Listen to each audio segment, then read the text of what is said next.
दोस्तों आपने सुना होगा कि भारत अब $4 ट्रिलियन की इकोनॉमी बन चुका है। भारत ने जापान को पीछे छोड़कर ये माइलस्टोन अचीव करा है।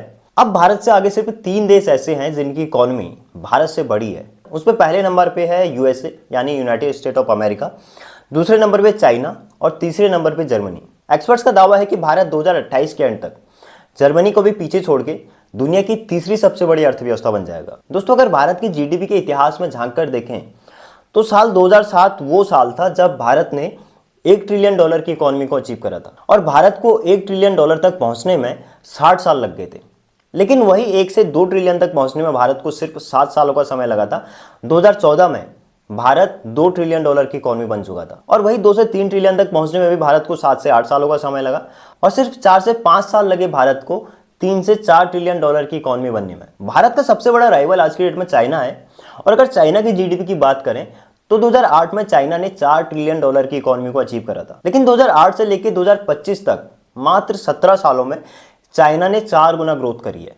यानी कि 2008 में जहां चाइना की इकोनॉमी $4 ट्रिलियन थी, लेकिन वही आज की डेट में चाइना की इकोनॉमी $19 ट्रिलियन तक पहुंच गई है, यानी कि सीधे 4 गुना ग्रोथ। और ऐसे ही हम भारत के केस में भी देख रहे हैं। 2007 में जहां भारत की इकोनॉमी $1 ट्रिलियन पे थी, वहीं 2025 में भारत की इकोनॉमी आज $4 ट्रिलियन पे पहुंच गई है। अब इकोनॉमी के साइज के हिसाब से हम दुनिया के सबसे अमीर तरीन मुल्कों में शामिल हो गए। मतलब $4 ट्रिलियन की इकोनॉमी के हिसाब से आप देखिए, भारत से आगे सिर्फ 3 ऐसे देश हैं जिनकी इकोनॉमी भारत से बड़ी है। लेकिन दोस्तों सबसे बड़ा कंसर्न आज भी ये है कि भारत में औसत आय बहुत कम है। जो भी कंट्रीज भारत से पहले $4 ट्रिलियन की इकोनॉमी में पहुंची हैं, उनकी पर कैपिटा इनकम उस समय भारत से कहीं ज्यादा थी। अगर चाइना की बात की जाए, जब चाइना की इकोनॉमी $4 ट्रिलियन पे पहुंची थी तो चाइना की पर कैपिटा इनकम लगभग $4500 के आसपास थी। लेकिन भारत की पर कैपिटा इनकम आज की डेट में सिर्फ $2880 है। यानी कि $2880 को अगर हम रुपीज में कन्वर्ट करते हैं तो भारत में एक आदमी सालाना सिर्फ 2,40,000 रुपये कमा रहा है।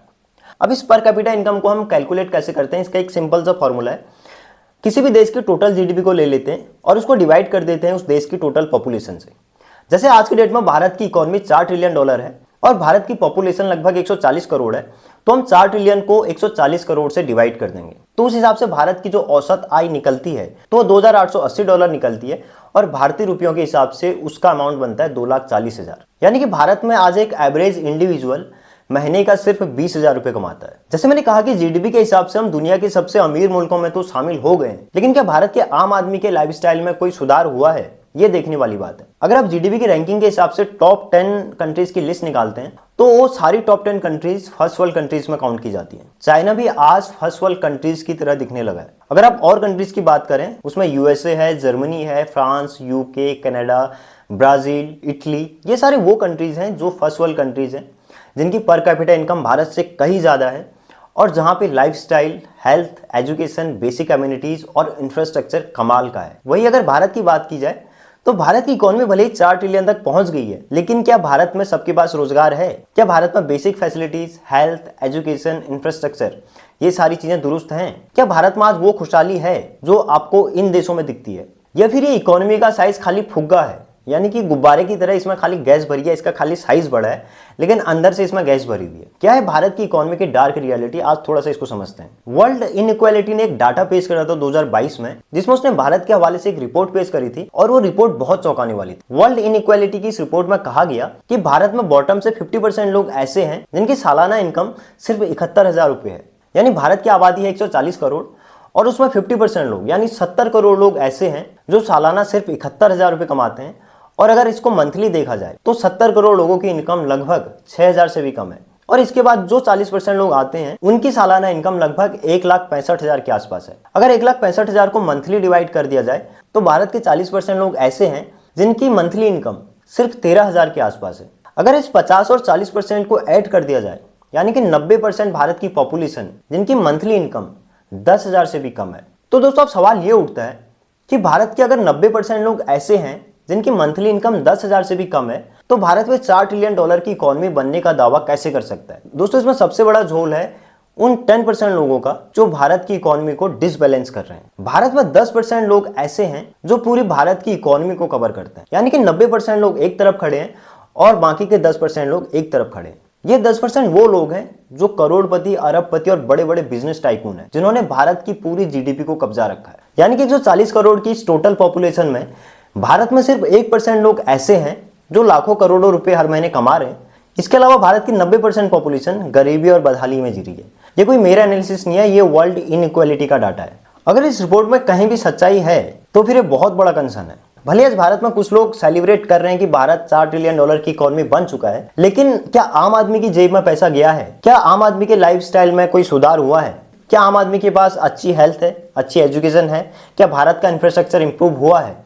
इन सारी चीजों पे अभी बहुत बड़ा क्वेश्चन मार्क है। अब भारत भले ही 4 से 8 ट्रिलियन डॉलर की इकोनॉमी बन जाए, 15 और 20 ट्रिलियन की इकोनॉमी तक भी पहुंच जाए, लेकिन जब तक भारत की प्रति व्यक्ति आय नहीं बढ़ेगी, यानी कि भारत का हर एक वो इंडिविजुअल अगर उसकी आय नहीं बढ़ी, तो इकोनॉमी का इतना बड़ा साइज खाली एक ढगौसला है, उससे ज्यादा कुछ भी नहीं है। और दुनिया की लिस्ट में अगर देखा जाए तो भारत में इनइक्वालिटी सबसे ज्यादा है। देखिए, आज के डेट में अमेरिका की जो पर कैपिटा इनकम है वो लगभग $65,000 के आसपास है। अब ऐसा नहीं है कि अमेरिका में हर आदमी $65,000 हर साल कमा रहा है, वहां पे भी इनइक्वालिटी है, वहां पे भी एक रिच क्लास है, एक अल्ट्रा रिच क्लास है, लेकिन वहां पे इतना ज्यादा डिफरेंस नहीं है। वहां पे अगर एवरेज आम आदमी की लाइफ देखी जाए तो वो भारत से कहीं ज्यादा अच्छी है। और ऐसा ही चाइना के केस में भी है। चाइना में भी क्लासेस बने हुए हैं, कुछ लोग मिडिल क्लास में आते हैं, कुछ लोग सुपर रिच हैं, कुछ लोग अल्ट्रा रिच हैं। ये हर जगह का सीन है, लेकिन भारत में ये इनइक्वालिटी बहुत ज्यादा बढ़ गई है।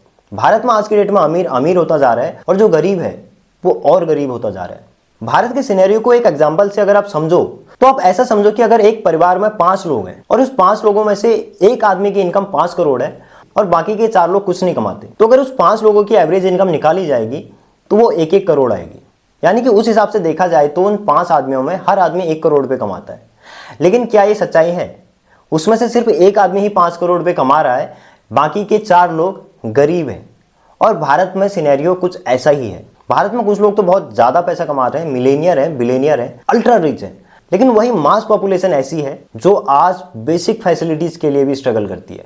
देखिए, भले ही भारत वर्ल्ड स्टेज पे दुनिया की चौथी सबसे बड़ी इकोनॉमी बन चुका है, क्योंकि ग्राउंड रियलिटी इन फिगर से बहुत ज्यादा उलट है। इनमें जमीन आसमान का अंतर है। इसलिए भारत को अपनी पर कैपिटा इनकम को इंप्रूव करने के लिए बहुत जरूरी कदम उठाने पड़ेंगे।